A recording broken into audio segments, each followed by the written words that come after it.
Olá, irmãos, saúdo cada um de vocês com a graça e a paz de nosso Senhor Jesus Cristo, amém? Meu nome é Miriam Anita e estamos aqui para estudarmos um texto do irmão Nicolas Zeller, cujo nome é Aplicando Verdadeiramente a Fé.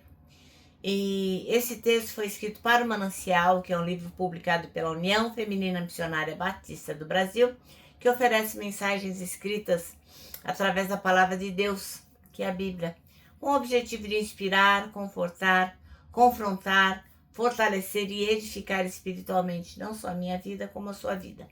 Vocês sabem que eu falo de forma leiga, eu não tenho nenhuma preparação teológica, então eu falo daquilo que eu entendi, tá bom? Então,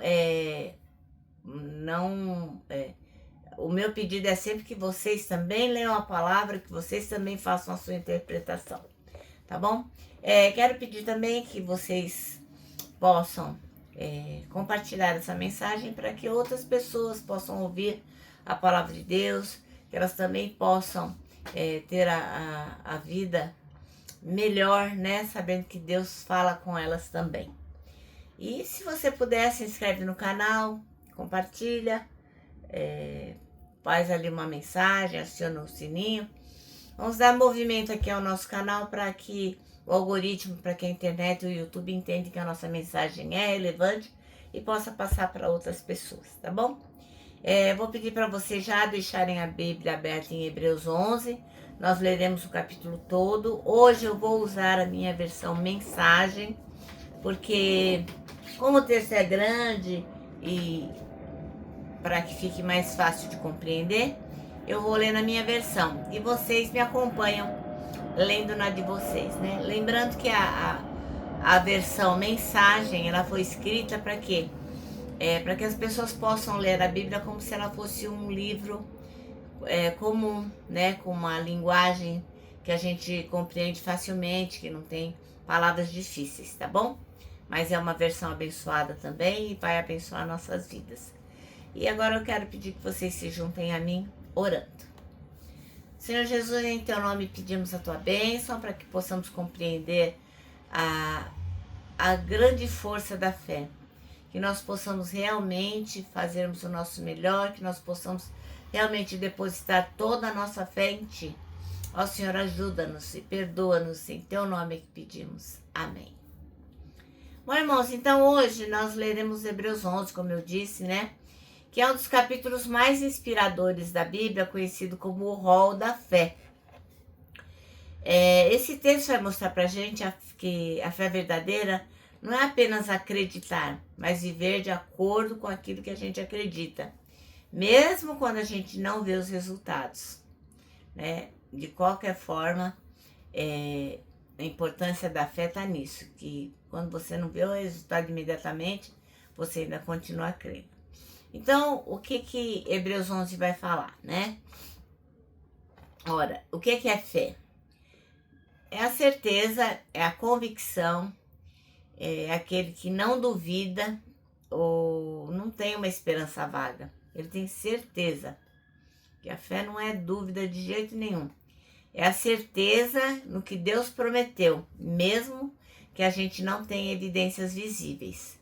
É uma confiança ativa. Os heróis da fé, como Abel, Noé, Abraão, Sara, Moisés, eles não só acreditaram, mas eles agiram, viveram com base naquilo que eles acreditavam. E como que a gente aplica a fé hoje? Bom, a gente obedece mesmo sem entender. Como Noé construiu a arca naquele tempo que nunca nem tinha visto chuva, não sabia nem o que era, a gente também é chamado a obedecer mesmo quando se não faz sentido. Outra coisa que nós temos que fazer é esperar com paciência. Abraão esperou anos, pela promessa de um filho. A fé verdadeira persevera mesmo diante da demora. Então, a fé verdadeira, ela não desiste. Outra coisa é recusar os prazeres passageiros. Moisés escolheu sofrer com o povo de Deus em vez de desfrutar os prazeres do Egito como filho da filha do faraó, né? Então, fé é escolher o eterno em vez do imediato. Outra coisa que a fé é viver como peregrino. Essas pessoas aí de Hebreus 11, Elas viveram como estrangeiros, buscando uma pátria celestial. Então, aplicar a fé é viver com os olhos na eternidade. Então, moral da história. A fé que agrada realmente a Deus é aquela que transforma decisões, atitudes e prioridades. Não é uma fé passiva, né, que a pessoa fica lá parada, esperando cair do céu. Não. É uma fé que caminha, constrói, espera, renuncia e vence. Então, nesse texto de Hebreus 11, a gente é desafiado a viver com coragem espiritual, confiando que Deus é fiel para cumprir tudo o que Ele prometeu. Tá bom? Então, vamos ler Hebreus 11? Então, lembrando que eu vou ler aqui na minha tradução, que é a mensagem, tá bom? Essa aqui. E diz assim, ó. Nossa, hoje os aviões estão que estão, né, irmãos?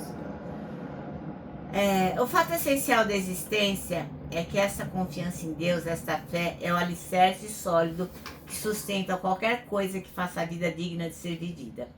É pela fé que lidamos com o que não podemos ver. Foi um ato de fé que distinguiu nossos antepassados, elevando-os acima da multidão. Pela fé, vemos o mundo trazido à existência pela palavra de Deus, que foi criado e que podemos ver por meio do que não vemos. Por um ato de fé, Abel apresentou a Deus um sacrifício melhor que o de Caim. Foi aquilo em que ele acreditava, não o que ele trouxe, que fez diferença. Pelo que Deus observou, pôde aprová-lo e considerá-lo justo. Após todos esses séculos, aquela fé continua a chamar nossa atenção. Por um ato de fé, Enoque escapou da morte. Eles o procuraram e não encontraram, pois Deus o tinha tomado. Sabemos, com base no testemunho confiável, que antes de ser tomado, ele agradou a Deus.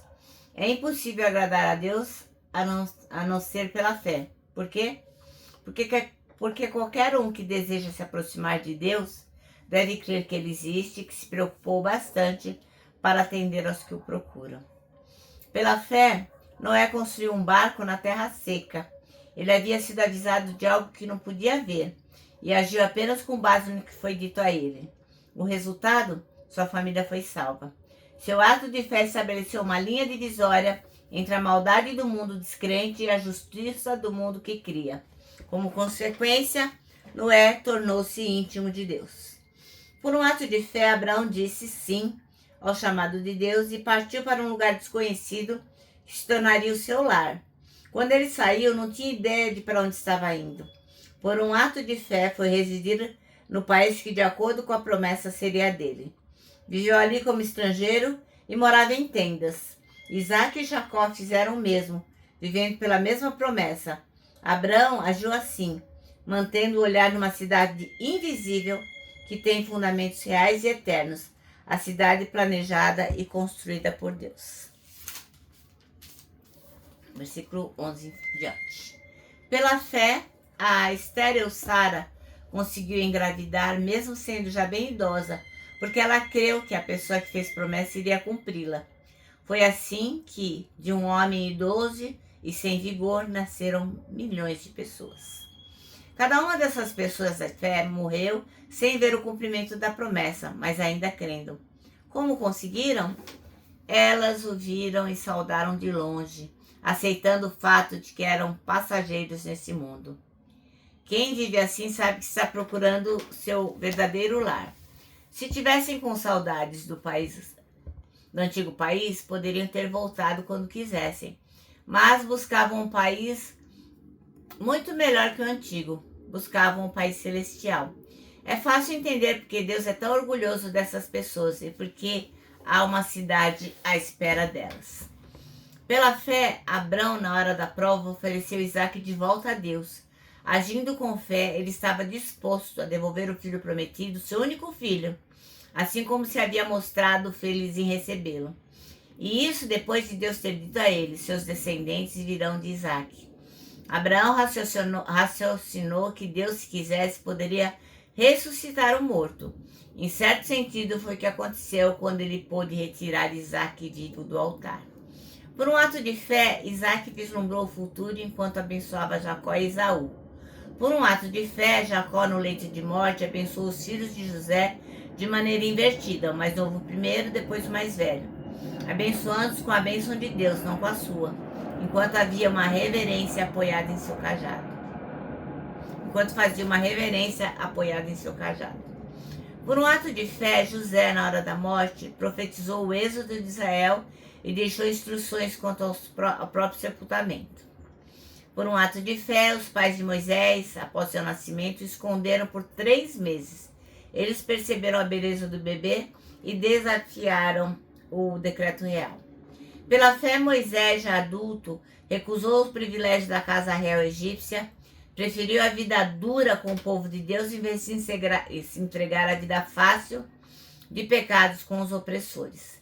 Ele preferiu o sofrimento no arraial do Messias à riqueza dos egípcios, porque enxergava adiante antecipando a recompensa.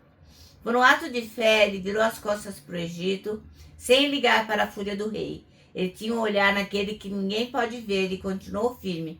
Por um ato de fé, celebrou a Páscoa e aspergiu o sangue da Páscoa em cada casa, para que o destruidor dos primogênitos não tocasse em ninguém. Por um ato de fé, Israel atravessou o Mar Vermelho, em terra seca. Os egípcios tentaram fazer o mesmo e se afogaram.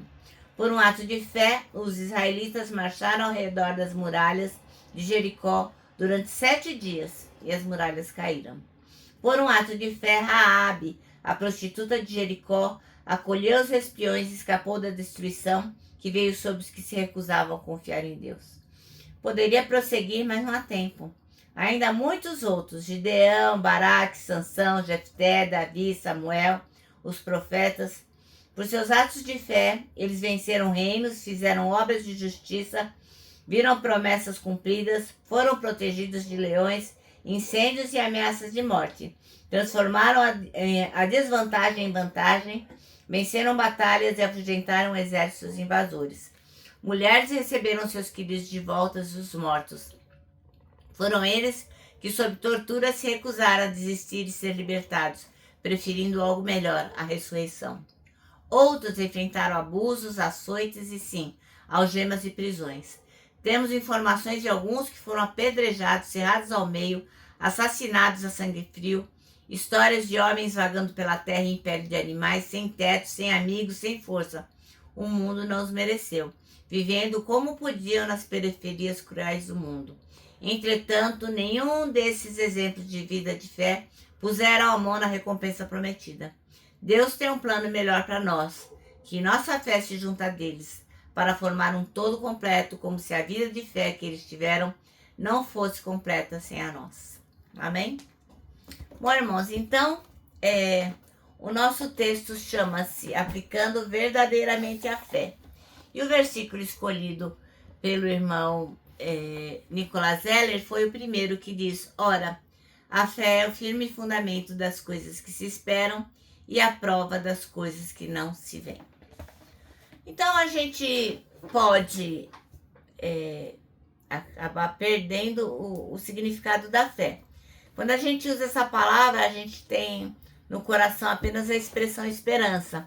A gente fala que tem fé, que vai fazer só no final de semana, como esperando que muito isso aconteça de verdade, né? Então, a fé pra gente acabou se tornando um achismo. Eu acho, né? Eu tenho fé que tudo vai dar certo. Mas a fé, na verdade, significa certeza, aquilo que não deixa dúvidas. A gente deveria substituir a palavra certeza por fé, sem nenhum problema em nossos discursos. Tamanha a proximidade do significado. Então, ao longo da Bíblia, a gente vê inúmeros exemplos de fé. Homens e mulheres que tiveram a certeza da presença, do agir, do perdão, do consolo de Deus na vida deles. Pessoas que se lançaram em caminhos desconhecidos, em fornalhas de fogo ardente, em covas de leões, que voltaram para casa, que abraçaram os que os feriram, os que o machucaram. Então, a cada dia a gente deve experimentar e viver a certeza da presença de Deus vivo e real. Ele está com a gente. A gente precisa ser preenchido por experiências com a presença de Deus para que essas experiências tenham a plena convicção da nossa fé. Assim a gente vai viver nossa vida servindo ao Senhor com a paz e a alegria que realmente excedem todo entendimento. Nosso manancial termina assim, ó. Fé não é esperança bem intencionada, mas a certeza da presença e do agir de Deus em nossas vidas. Amém? Bom, irmãos, então agora eu vou terminar, deixando aqui meu abraço diário de urso. Lembrando que para nós que sabemos que temos que aplicar verdadeiramente a fé, para nós o abraço dá super mega certo e temos que abraçar sim. Lembra também que temos um versículo para decorar, que é o Salmo 25:12, que diz: quem é o homem que teme ao Senhor? Ele o instruirá no caminho que deve seguir. E agora eu termino com a frase do ano, que é a frase de A.W. Tozer, que diz: tudo está errado até que Deus venha e conserte as coisas.